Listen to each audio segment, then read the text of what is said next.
So welcome to my channel Rekha Datta English classes. तो आज के वीडियो में हम देखेंगे कि कैसे पार्टिसिपल और जेरेंट को जो है हम सेंटेंस के थ्रू डिफ्रेंशिएट करेंगे। और करीब करीब हमने एक ही तरह का वर्ड्स लेने की कोशिश की है, मतलब नाउन और एडजेक्टिव, ताकि आप जो है उसको समझ पाए अच्छे से कि कैसे सेंटेंस में हम पार्टिसिपल और जेरेंट को यूज करते हैं। ठीक है, तो अभी देखिए मैंने सबसे पहले एक सेंटेंस लिखा है, I saw Tom playing ludo. I saw Tom playing ludo. अब पहले इस सेंटेंस को हम एनालिसिस करेंगे और देखेंगे कि कैसे कहां पर ये पार्टिसिपल यूज हो रहा है और जेरेंट। जैसा कि आपको अच्छे से पता है कि वर्ब के फर्स्ट फॉर्म में आईएनजी लगाकर जेरेंट भी बनता है और प्रेजेंट पार्टिसिपल भी बनता है। अब जो जेरेंट होता है वो तो नाउन का काम करता है, यानी किसी भी सेंटेंस में वो जो है सब्जेक्ट की तरह आ सकता है, किसी वर्ब का ऑब्जेक्ट बन सकता है, किसी प्रेपोजिशन का ऑब्जेक्ट बन सकता है, किसी कॉम्प्लीमेंट के रूप में आ सकता है। तो ये चार मेन यूजेस है, आपको पता ही है। और जेरेंट जो है वो किसी नाउन के पहले या बाद में, और पार्टिसिपल जो है किसी भी नाउन के पहले और बाद में आकर एडजेक्टिव के रूप में उसको मॉडिफाई करता है। ठीक है, तो चलिए पहले हम पहले वाला सेंटेंस देखें, I saw Tom playing ludo. अब हिंदी मीनिंग हुआ मैंने टॉम को लूडो खेलते हुए देखा। अब इस सेंटेंस में देखिए सबसे पहले प्लेइंग वर्ड जो है वो हमारा पार्टिसिपल है। ठीक है, I saw Tom playing ludo. अब यहां पे देखो बेटा, सेंटेंस को अच्छे से पहचानो। आई हो गया आपका प्रोनाउन। ठीक है, नाउन और प्रोनाउन ही कोई सेंटेंस का सब्जेक्ट हो सकता है, तो यहाँ पे प्रोनाउन है। आई सॉ, फिर एक वर्ब आ गया, मैंने देखा, आई सॉ। अब वर्ब के बाद आपको पता है क्या और किसे अगर पूछा जाए तो ऑब्जेक्ट आता है। तो यहाँ पे मैंने देखा क्या या किसे, तो चूंकि कोई व्यक्ति है तो हम किसे नहीं बोलेंगे, क्या नहीं बोलेंगे, किसे बोलेंगे। आई सॉ किसे, टॉम। मैंने देखा टॉम को खेलते हुए। तो ये जो प्लेइंग है ये क्या बना है, इस नाउन का जो है ऑब्जेक्टिव कॉम्प्लीमेंट है, यानी ऑब्जेक्ट हमारा यहाँ पे टॉम है। आई सॉ टॉम, आई हो गया प्रोनाउन, सॉ हो गया देखा, किसे, टॉम को। टॉम हमारा ऑब्जेक्ट है और यहां पर जो वर्ब के फर्स्ट फॉर्म में आईएनजी है वो ऑब्जेक्टिव कॉम्प्लीमेंट बना है। ठीक है, और ये किसके बारे में बात हो रहा है, टॉम के बारे में। I saw Tom playing ludo.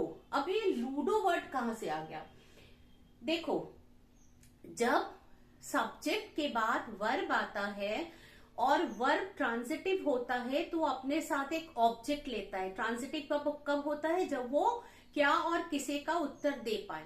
तो यहाँ पे ऑब्जेक्ट टॉम हो गया, लेकिन फिर भी ऑब्जेक्ट से भी हमारा मीनिंग पूरा नहीं हो रहा है, तो हमें एक कॉम्प्लीमेंट की जरूरत है। अगर मैंने बोला आई सॉ टॉम, मैंने देखा टॉम को, तो हमारा सेंटेंस पूरा नहीं हो रहा है, क्योंकि पूरा तभी होगा जब मैं इसको पूरा करूंगी। I saw Tom playing ludo, है ना। तो ये जो प्लेइंग है ये ऑब्जेक्ट को कंप्लीट कर रहा है, इसीलिए इसको ऑब्जेक्टिव कॉम्प्लीमेंट के रूप में हमारा ये आईएनजी फॉर्म आया हुआ है। और यहाँ पर ये जो है एडजेक्टिव का काम कर रहा है, टॉम को जो है अपने पहले आए हुए नाउन को डिस्क्राइब कर रहा है। तो उसने टॉम को क्या करते देखा, लूडो खेलते देखा। अच्छा, अब यहाँ पे जो वर्ड लूडो है बेटा, ये इस पार्टिसिपल प्लेइंग का ऑब्जेक्ट है, क्योंकि पार्टिसिपल वर्ब से बना होता है, वर्ब के फर्स्ट फॉर्म में आईएनजी लगाकर बनता है, तो वो अपने साथ अगर ट्रांजिटिव है तो एक ऑब्जेक्ट लेता है। मैंने देखा टॉम को खेलते हुए, अगर मैं इतना बोलूं तो अब एक प्रश्न उठता है क्या आई सॉ टॉम प्लेइंग, ये भी सही है। इतना अगर हम बोल दे आई सॉ टॉम प्लेइंग, मैंने टॉम को खेलते हुए देखा। किसी ने पूछा क्या तुमने टॉम को देखा है, तो मैंने कहा हाँ मैंने टॉम को खेलते हुए देखा, तो यहाँ भी सही है। अच्छा, अगर मैं सिर्फ प्लेइंग भी हटा दूं, मैंने कहा आई सॉ टॉम, मैंने टॉम को देखा, तो ठीक है भाई। अब यहां तक तो उत्तर हमारा सही आ ही रहा है, यानी ऑब्जेक्ट से हमारा मीनिंग कंप्लीट हो रहा है कि मैंने टॉम को देखा। लेकिन अगर मेरा सेंस ये है कि मैंने टॉम को खेलते हुए देखा, तो फिर ऑब्जेक्ट के बाद हम आईएनजी के रूप में एक पार्टिसिपल यहां लगाएंगे जो कि ऑब्जेक्टिव कॉम्प्लीमेंट का काम कर रहा है, यानी ऑब्जेक्ट के अर्थ को पूरा कर रहा है। और लूडो जो है इस प्लेइंग का ऑब्जेक्ट है, यानी आई सॉ टॉम प्लेइंग, तो नेचुरली क्वेश्चन उठ सकता है क्या खेलते देखा, तो लूडो खेलते देखा, तो ये लूडो जो है इसका ऑब्जेक्ट है। ठीक है, तो I saw Tom playing ludo, यहां पर ये एडजेक्टिव का काम कर रहा है कि मैंने टॉम को खेलते हुए देखा। इसके पहले एक नाउन आया है और ये इसी नाउन को डिस्क्राइब कर रहा है। ठीक है, अब दूसरा वाला देखो, यहां पर जो प्लेइंग है वो तो एडजेक्टिव का काम कर रहा है। दूसरा वाला सेंटेंस देखो, playing all the time is not good, playing all the time is not good. अब यहां पर जो प्लेइंग है बेटा देखो, ये प्लेइंग जो है सेंटेंस के शुरू में आकर जो है सब्जेक्ट का काम कर रहा है। कोई बात नहीं, पार्टिसिपल भी सेंटेंस के शुरू में आ सकता है, लेकिन यहाँ पे हम कैसे पहचाने कि ये वाला प्लेइंग जेरेंड है। जैसे पहले वाला प्लेइंग जो है वो तो ऑब्जेक्टिव कॉम्प्लीमेंट था, तो हम समझ गए कि ये जो है टॉम को डिस्क्राइब कर रहा है। ठीक है, लेकिन दूसरा वाला देखो, प्लेइंग ऑल द टाइम। अब ऑल द टाइम क्या आ गया, एक जेरेंड जो है अपने साथ कुछ शब्दों को लेती है, उसको जेरेंड फ्रेज कहते हैं। ठीक है, देखो बेटा, ये प्लेइंग ऑल द टाइम जो है इतना हमारा जेरेंड फ्रेज है, यानी जेरेंड और उसके साथ कुछ और शब्द, यानी इस फ्रेज को हम जितना चाहे लंबा कर सकते हैं। हम कह सकते हैं playing all the time in the evening is not good, या playing all the time without eating food is not good. यहां तक हम विदाउट ईटिंग फूड तक भी ला सकते हैं, यानी फ्रेज को हम जितना लंबा करना चाहे हम कर सकते हैं। तो यहाँ पर playing all the time is not good, आपने कैसे पहचाना कि ये जेरेंड है? जेरेंड इसलिए पहचाना, एक तो प्लेइंग का मतलब कोई एक्टिविटी हो रही है, खेलना, खेलना सारा दिन, यहां तक हमारा फ्रेज है।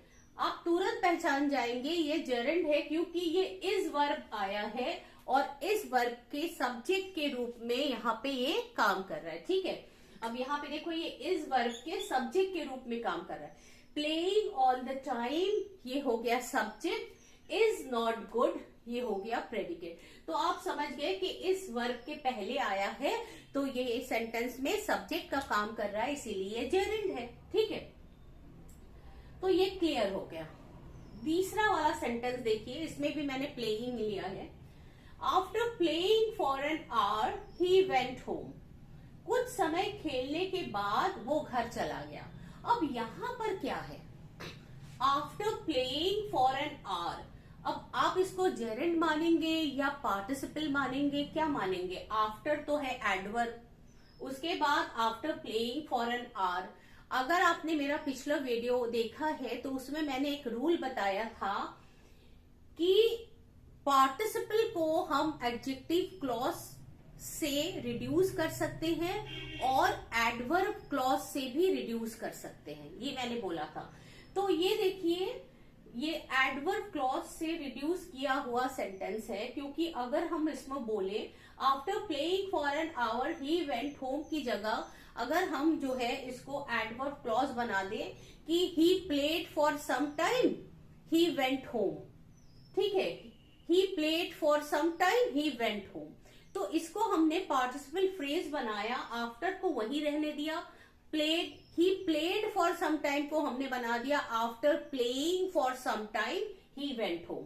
ठीक है, तो यहाँ पे क्या हो गया, ये पार्टिसिपल फ्रेज है। और कैसे पता चले कि ये पार्टिसिपल फ्रेज है, ये देखो, after playing for some time या after playing for an hour तक तो हमारा पार्टिसिपल फ्रेज है। उसके बाद ये एक प्रोनाउन को हिट कर रहा है। और आपको पता है कि पार्टिसिपल एक एडजेक्टिव का काम करता है, किसी नाउन या प्रोनाउन को डिस्क्राइब करता है ना। After playing for an hour he went home, हो गया आपका। ये यहाँ पे पार्टिसिपल फ्रेज है जो कि एडवर्ब क्लॉज से रिड्यूस किया गया है और यहाँ पे आके इस प्रोनाउन को जो है क्वालिफाई कर रहा है या मॉडिफाई कर रहा है या जो भी कह लीजिए, ठीक है। अगर after playing for an our यहाँ पे अगर कोई वर्ब होता तो यहाँ पे ये जो है ये जेरेंट का काम करता। After playing for an our can be, देखो अगर हम इसको एक वर्ब लाने की कोशिश भी करें तो भी हमारा सेंटेंस सही नहीं बैठेगा। अगर हम कहेंगे after playing for an our is not good, इसका मतलब क्या हुआ, 1 घंटा खेलने के बाद अच्छा नहीं है।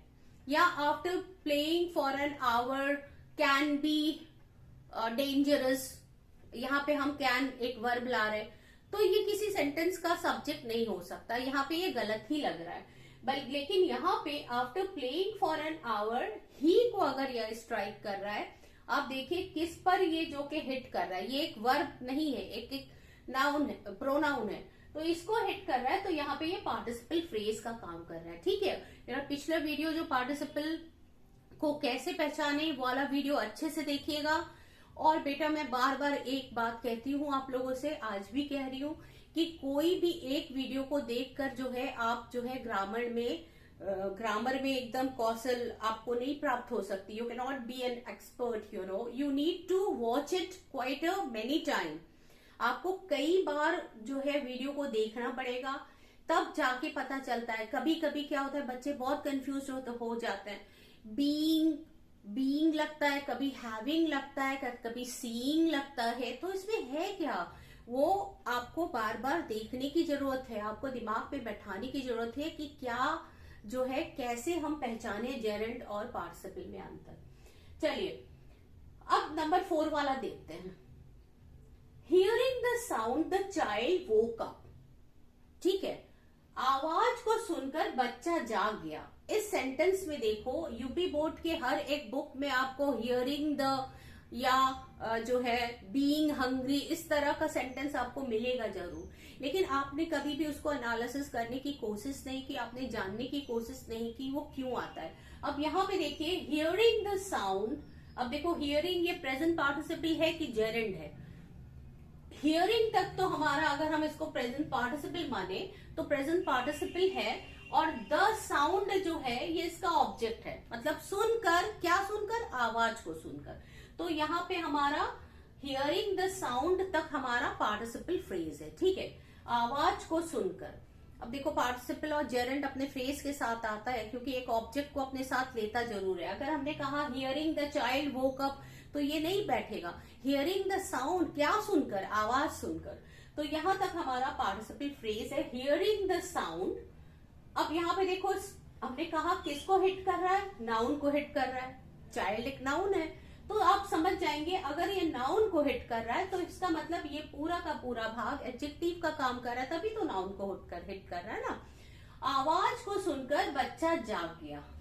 अच्छा एक क्वेश्चन और उठ सकता है कि मैम ये तो एडजेक्टिव का काम होता है किसी नाउन को डिस्क्राइब करना, तो यहाँ पे जो है हियरिंग शब्द जो है ये इस साउंड को कैसे, या इस चाइल्ड को हियरिंग द साउंड बच्चे को कैसे डिस्क्राइब कर रहा है, कैसे उसकी विशेषता बता रहा है, कैसे उसको मॉडिफाई कर रहा है या फिर क्वालिफाई कर रहा है।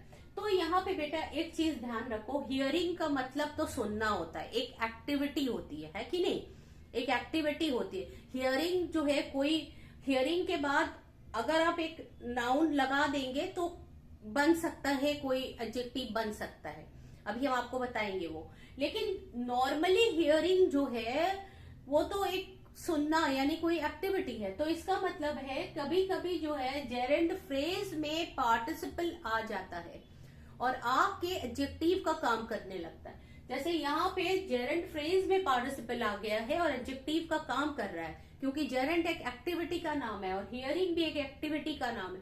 पहचाने कैसे कि कौन सा जेरेंड फ्रेज में आया है और कौन सा वास्तविक रूप से ही जेरेंड है, इस तरह पहचानेंगे कि आके किस पर हिट करता है।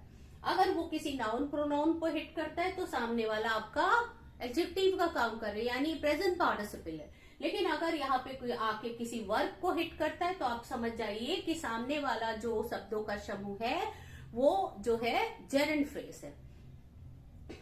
अब जेरेंड फ्रेज को अगर हम बना के देख ले कि कहीं कहीं देखो हर जगह पे जरूरी नहीं है कि नाउन की जगह वर्ब फिट हो।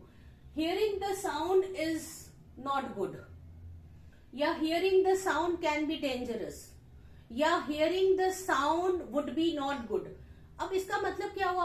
आवाज को सुनना अच्छा नहीं है, या आवाज को सुनना जो है कैन अच्छा खतरनाक हो सकता है। इसका मतलब क्या है नहीं ना। लेकिन आवाज को सुनकर बच्चा जग गया, ये वाला यहाँ पे फिट बैठ रहा है। तो बेटा बहुत सारी तिरकम भिड़ानी पड़ती है, तब पता चलता है कि एक्चुअली क्या है। अच्छा, अब देखिए दूसरा वाला सेंटेंस तो आपको क्लियर हो जाएगा। यहाँ पर हियरिंग द साउंड जो है पार्टिसिपल फ्रेज का काम कर रहा था और नाउन को हिट कर रहा था, ठीक है। तो आप समझ गए कि एडजेक्टिव का काम कर रहा है पार्टिसिपल फ्रेज। दूसरा वाला सेंटेंस देखिए, आई bought a hearing aid for my mother. अब यहाँ पर जो सेंटेंस है हियरिंग एड, अब हियरिंग यहाँ पे जो है एक वर्ब के फर्स्ट फॉर्म में आईएनजी लगाकर एडजेक्टिव का काम कर रहा है, प्योर एडजेक्टिव, यानी उसके बाद एक नाउन है। हियरिंग एड क्या होता है? कान में सुनने वाली जो मशीन होती है ना। तो आई बॉट, अब यहां देखो मैं लाया, ध्यान से देखो मेरी बात को, मैं लाया क्या? भाई जब सब्जेक्ट आपका आई है तो मैं लाया, एक क्वेश्चन उठता है क्या? ये ट्रांजिटिव वर्ब है, ऑब्जेक्ट मांग रहा है, तो ऑब्जेक्ट आपका है एड, ठीक है। I bought a add for my mother, अगर मैंने सिर्फ इतना बोला I bought a add for my mother, तो यहाँ पे सही नहीं बैठ रहा है। तब an aid for my mother होगा, I bought an aid for mother. लेकिन एड है क्या? क्या फर्स्ट एड है? नहीं, I bought a first aid for my mother, यहाँ सही नहीं बैठ रहा। अगर फर्स्ट एड भी लगा दे तो भी वो वहां पे एडजेक्टिव का काम करेगा। तो यहाँ पे हियरिंग एड अगर मैंने बोल दिया, यानी कान में सुनने वाली मशीन, तो ये हियरिंग एड क्या काम कर रहा है? ऑब्जेक्ट का काम कर रहा है। आई सब्जेक्ट हो गया, बॉट हो गया क्या? आपका वर्ब हो गया। मैं लाया क्या?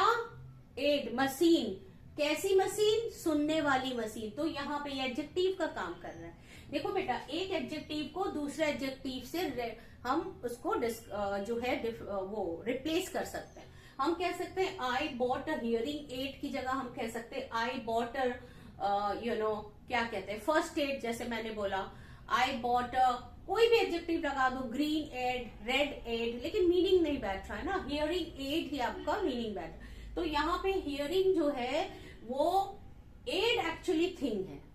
आई bought a add for my mother, लेकिन एड नाउन है और नाउन को जो है डिस्क्राइब कर रहा है ये एडजेक्टिव, ठीक है। अब इन दोनों को हटाकर हम अगर दूसरा चीज लिखे, आई bought a sweater for my mother, ठीक है।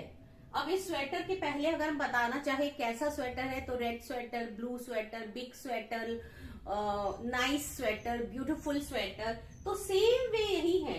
I bought a sweater for my mother, I bought a green sweater for my mother, I bought a white sweater for my mother, I bought a nice sweater for my mother, I bought a beautiful sweater for my mother. Same way I bought a hearing aid for my mother. तो यहाँ पे जैसे nice, white, black, red adjective का काम कर रहा था, वहां पे hearing यहाँ पे क्या काम कर रहा है?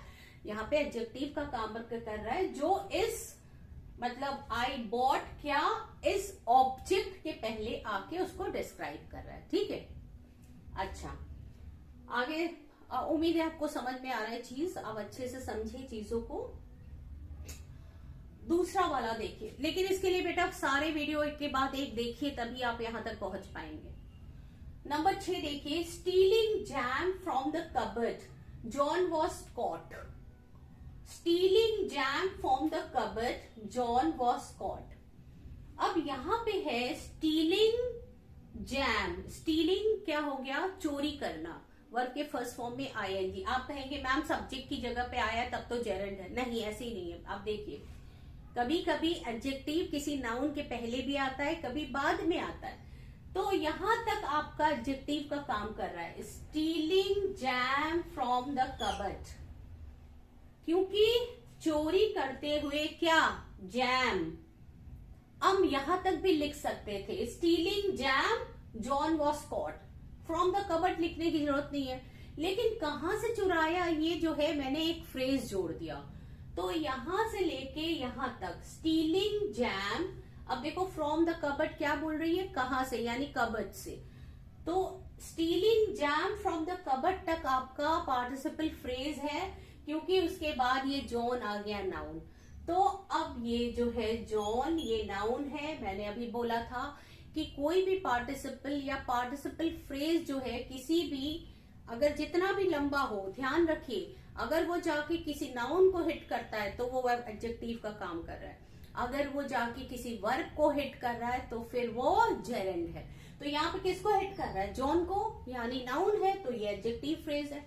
यानी stealing jam from the cupboard John was caught. Jam चुराते हुए अलमारी से जैम चुराते हुए जॉन पकड़ा गया। ठीक है, तो यहाँ पे चुराते हुए अलमारी से तक आपका जेरेंड पार्टिसिपल फ्रेज है जो इस जॉन को हिट कर रहा है। ठीक है, अच्छा, अब इसी सेंटेंस को हम दूसरी बार लिख रहे हैं। अब देखिए कैसे जेरेंड का काम करेगा ये। Stealing money from other people. अब यहां पे मैंने दिया स्टीलिंग यानी चुराना। पहले वाला चुराते हुए पकड़ा गया, अब दूसरा वाला देखो चुराना, क्या, पैसा, कहां से, फ्रॉम अदर पीपल। अब देखो इतना लंबा तक आपका पूरा जेरेंड फ्रेज है। एक शब्द भी हम लिख सकते थे, stealing money from the other people की जगह हम लिख सकते थे stealing is a bad thing, चोरी करना गलत है। लेकिन इसको मैंने स्टीलिंग क्या, पैसा दे दिया। जो पैसा चोरी करना दूसरे लोगों से गलत बात है। अब यहाँ पे ये जेरेंड कैसे हो गया, देखो stealing money from the other people तक आपका जेरेंड फ्रेज है, हिट कर रहा है वर्ब पर, इज अ बैड थिंग। तो अगर इज आया है तो इसके पहले वाला भाग तो सब्जेक्ट होगा, है कि नहीं? क्योंकि अगर हम कहते हैं Tom is a bad guy, Tom is a good boy. अब देखो टॉम सब्जेक्ट हो गया, इज आ रहा है कि नहीं, सेम वे इज आ रहा है तो इसके पहले वाला भाग सब्जेक्ट होगा।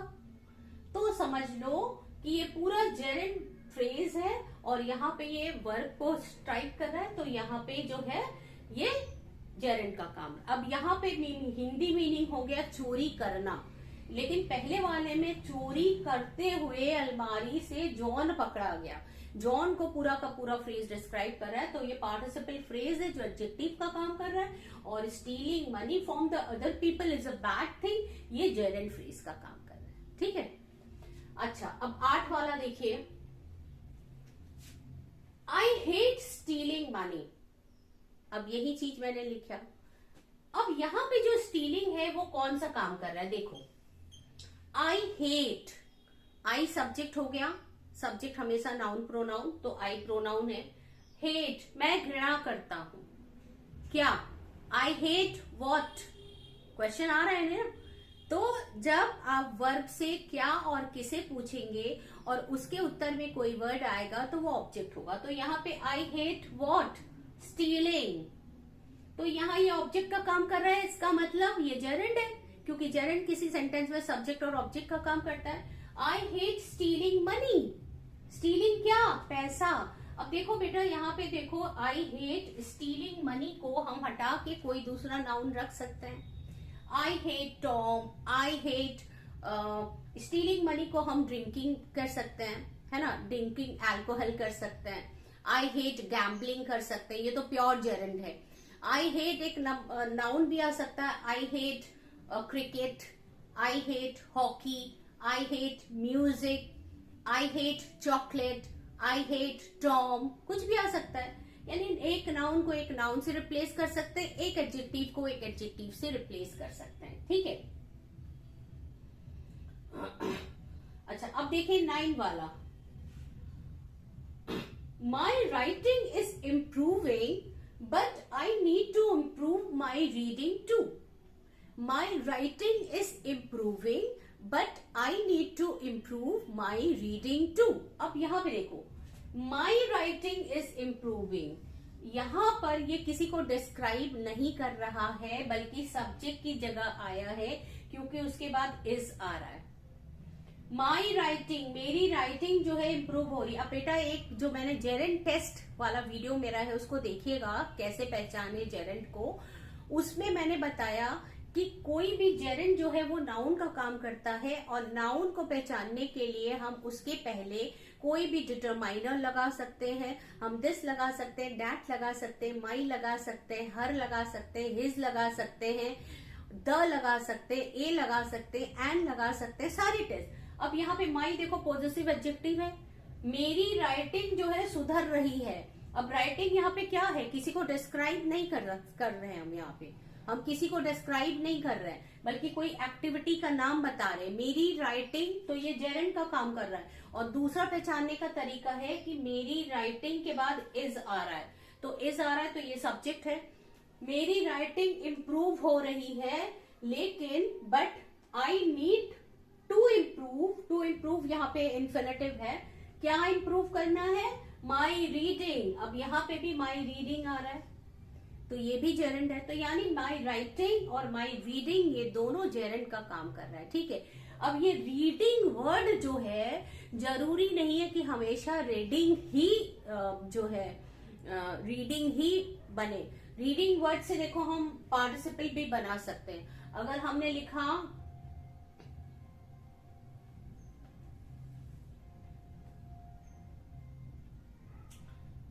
देखो, अगर मैंने बोला reading novel is not good, तो यहाँ पे रीडिंग नॉवेल जो है इज नॉट गुड, तो यहाँ पे भी जेरेंट का ही काम कर रहा है। रीडिंग क्या, नॉवेल इज नॉट गुड। लेकिन हम रीडिंग टेबल नहीं बोल सकते। रीडिंग टेबल, ये मेरी रीडिंग टेबल है, जैसे ड्रेसिंग टेबल हम बोलते हैं, तो ऐसे रीडिंग टेबल हम नहीं बोल सकते। बच्चों के लिए कोई रीडिंग वो आती है ना, रीडिंग चार्ट, ठीक है। तो मैंने बोला this is a reading chart. आपने देखा होगा कि नर्सरी के क्लासेस में कुछ रीडिंग चार्ट्स होती है, छोटी छोटी, छोटे बच्चों के क्लास में बच्चे उसको पढ़ते हैं। तो हम ऐसे कह सकते हैं रीडिंग चार्ट को जरा उठा के इधर से उधर रख दो, रीडिंग चार्ट हटा दो। अब यहाँ पर जो रीडिंग चार्ट है बेटा, चार्ट तो नाउन है और उसके पहले रीडिंग क्या काम कर रहा है, एडजेक्टिव का काम कर रहा है, ठीक है। उसके नाउन के पहले यानी जो भी वर्ड आता है वो एडजेक्टिव का काम करता है, तो एडजेक्टिव का काम कर रहा है। मैंने कहा remove this reading chart from here, इस रीडिंग चार्ट को यहां से उठा के वहां रख दो, तो ये रीडिंग क्या हो गया, रीडिंग चार्ट यहाँ पे जो है एडजेक्टिव का काम कर रहा है। लेकिन यहाँ पे अगर हमने कहा कि my writing is improving but I need to improve my reading, तो माई रीडिंग यहाँ जेरेंट है, क्योंकि my, his, her, that, it, something, ये सारी चीजें जो है, समथिंग तो उसकी जगह आएगी, हम लगा सकते हैं किसी भी जेरेंट के पहले, क्योंकि जेरेंट नाउन होता है। जैसे my reading is improving, my writing is improving, इसी तरह हम कोई भी अपना एक नाउन ला सकते हैं, जैसे माई बुक है ना, my table, my bag, my reading, my writing, है ना। अच्छा, अब देखिए नंबर 10 वाला, the children are leaping to see the leaping dolphin. बड़ा मजेदार एक सेंटेंस मैंने बनाया, यहाँ पे लाया है, द चिल्ड्रन आर। अब देखो चिल्ड्रन आर लीपिंग, बेटा ये वाला सेंटेंस ध्यान से देखो, ये वर्ब के फर्स्ट फॉर्म में आईएनजी है। चिल्ड्रन आर लीपिंग यानी बच्चे कूद रहे हैं। बेटा ये प्रेजेंट कंटिन्यूअस टेंस का सेंटेंस है। कैसे पहचाना, ना तो ये जेरेंड है और ना ही ये पार्टिसिपल है, ये प्रेजेंट कंटिन्यूअस का सेंटेंस है यहां तक। द चिल्ड्रन आर लीपिंग, क्यों, क्योंकि ये लीपिंग के पहले एक्सिलरी हेल्पिंग आया है, तो आप समझ जाएंगे अगर हेल्पिंग वर्ब आता है तो टेंस बनाने लगता है, तो यहाँ पे ये प्रेजेंट कंटिन्यूअस टेंस बना रहा है। The children are leaping, to see देखकर, इन्फिनेटिव, क्या देखकर, द लीपिंग डॉल्फिन, तो यहाँ पे इन्फिनेटिव का ऑब्जेक्ट के रूप में लीपिंग डॉल्फिन क्या है बेटा, यहां वाला सेंटेंस चिल्ड्रन आर लीपिंग, बच्चे कूद रहे हैं, to see the leaping dolphin. अब लीपिंग डॉल्फिन क्या है, कूदने वाला डॉल्फिन। अब देखो डॉल्फिन नाउन है, उसके पहले कूदने वाला अगर आ गया मैंने बोला द चिल्ड्रन आर लीपिंग, तो ये प्रेजेंट कंटिन्यूअस टेंस का सेंटेंस है क्योंकि हमने बोला एक्सिलरी वर्ब है। टू सी, देख कर, ये टू सी आपका नॉन फाइनाइट फिर आ गया इन्फिनेटिव, क्या, लीपिंग डॉल्फिन। लीपिंग डॉल्फिन बेटा, यहाँ पे लीपिंग यानी कूदने वाले डॉल्फिन, तो डॉल्फिन नाउन है, उसके पहले लीपिंग एडजेक्टिव का काम कर रहा है, ठीक है। तो ये आप समझ गए होंगे, यहाँ पे ये पार्टिसिपल है, एडजेक्टिव का काम कर रहा है, ठीक है। तो इस तरह से हमने देखा 10 सेंटेंसेस मैंने आज लिखा और आपको बताने की कोशिश की कि कैसे आप पहचाने कि कौन सा जेरेंड है और कौन सा पार्टिसिपल है, ठीक है। अच्छा, इसको मिटाने के बाद मैं आपको बता रही हूँ, एक सेंटेंस दे रही हूँ, आप उसको करके देखिए। अब बच्चों यहाँ पे देखो, मैंने 4 सेंटेंस लिखा है सिंगिंग वर्ब के फर्स्ट फॉर्म में आईएनजी लगाकर। कैसे हम देखेंगे कि ये सिंगिंग वर्ड कैसे प्रेजेंट पार्टिसिपल का और कैसे जो है नॉर्मल टेंस बनाने वाली प्रेजेंट कंटिन्यूअस का काम कर रहा है, कभी एडजेक्टिव का काम कर रहा है, कभी सब्जेक्ट ऑब्जेक्ट बनकर जेरेंड का काम कर रहा है। तो यहाँ पे देखो, पहले वाला सेंटेंस है Tom is singing a song. भाई ये तो प्योर जो है प्रेजेंट पार्टिसिपल वाला सेंटेंस है। क्यों है? क्योंकि इसके पहले हम हेल्पिंग एक्सिलरी देख रहे हैं, अकेले नहीं आया, हेल्पिंग के साथ आया है। तो Tom is singing a song, अब यहाँ पे ये हेल्पिंग है, ये वाला सिंगिंग मेन वर्ब है, ठीक है। और ये जो है प्रेजेंट कंटिन्यूअस टेंस बना रही है, टॉम गाना गा रहा है। दूसरा वाला देखो, singing a song is my hobby, गाना गाना मेरी हॉबी है। अब यहाँ पे जो सिंगिंग जेरेंड का काम कर रहा है, क्या, एक गाना। Singing a song is my hobby, ये देखो इज आ गया, तो इसका मतलब ये सब्जेक्ट बन रहा है और जेरेंड किसी भी सेंटेंस का सब्जेक्ट या ऑब्जेक्ट बनता है। यहाँ पे ये सब्जेक्ट बन रहा है, इस वर्ब का सब्जेक्ट बन रहा है, तो ये जेरेंड है। अब देखो बेटा, इस सिंगिंग अ सॉन्ग जो है, इतने वाले फ्रेज को हम जितना चाहे लंबा फ्रेज बना सकते हैं। हम कह सकते हैं singing a song at the concert in the evening along with my friends is my hobby। या हम कह सकते हैं singing a song in the orchestra at someone's party with my friend is very fun। तो जहां पे भी आप जितना भी लंबा बना ले सब्जेक्ट को, फ्रेजेस जोड़ जोड़ के आपको ध्यान रखना है कि अगर वो हिट कर रहा है वर्ब के ऊपर, तो ये पूरा का पूरा भाग जो है आपका सेंटेंस कहलाएगा, ये सॉरी सब्जेक्ट कहलाएगा इस वर्ब का, ठीक है। अब तीसरा वाला देखिए, singing a song Tom went away. अब यहाँ पे भी सिंगिंग अ सॉन्ग है और यहाँ पर भी सिंगिंग अ सॉन्ग है। ये हिट कर रहा है वर्ब को, ये हिट कर रहा है नाउन को। Singing a song is my hobby, इसको मैंने बोला जितना चाहे लंबा बना लो, लेकिन अगर वर्ब को हिट कर रहा है तो जेरेंड का काम कर रहा है ये। और सिंगिंग अ सॉन्ग, इसको भी चाहे जितना लंबा बना लो, अगर जो है ये किसी नाउन को या प्रोनाउन को हिट करता है तो ये फिर एडजेक्टिव हो गया, यानी पार्टिसिपल हो गया जो एडजेक्टिव का काम कर रहा है। लेकिन चूंकि लंबा हो गया तो पार्टिसिपल फ्रेज हो गया, ये वाला लंबा हो गया तो जेरेंड फ्रेज। अब इसको भी हम लंबा बना सकते हैं, singing a song very sweetly, एक एडवर्ब लगा दिया है ना।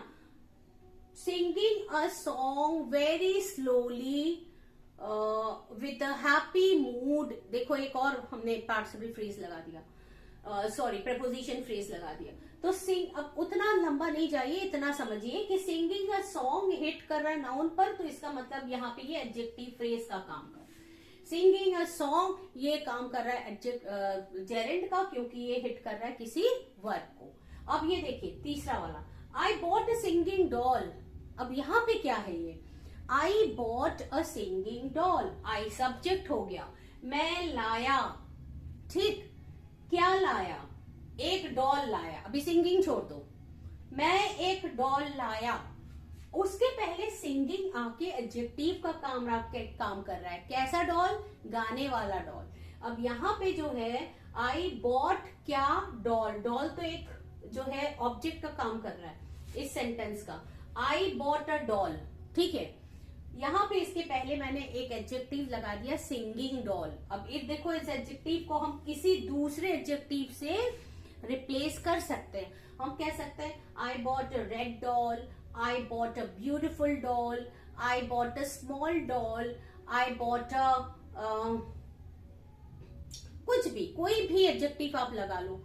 हाँ, अब सिंगिंग की जगह हम कोई और पार्टिसिपल भी आईएनजी लगा के लगा सकते हैं, यानी ओरिजिनल एडजेक्टिव भी लगा सकते हैं और पार्टिसिपल जो एडजेक्टिव का काम करता है वो भी लगा सकते हैं। जैसे आई बॉट अ टॉकेटिव डॉल। अब टॉकेटिव डॉल क्या है? टॉकेटिव नहीं, sorry, I bought a talking doll. अब टॉकिंग डॉल भी तो बात करने वाली लड़की एडजेक्टिव का काम कर रहा है। I bought a shining doll, है ना।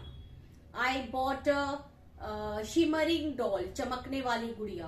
आई बॉट अ सिंगिंग डॉल, गाने वाली गुड़िया। आई बॉट अ डांसिंग डॉल, नाचने वाली गुड़िया। आई bought a red doll, pure adjective. I bought a small doll, pure adjective. I bought a cute doll, pure adjective. I bought a beautiful doll, cute adjective. तो यहाँ पे क्या हो गया, ये ऑब्जेक्ट है डॉल और उसके पहले आके उसको डिस्क्राइब कर। उम्मीद है आपको आज का वीडियो पसंद आया है। नेक्स्ट वीडियो में हम आपको और भी जेरेंड और पार्टिसिपल के बारे में इंफॉर्मेशन देंगे और उसके बाद एक के बाद एक मेरा वीडियो आप देखते जाइएगा, और लेकिन कई बार, एक बार नहीं, ठीक है। Thank you so much.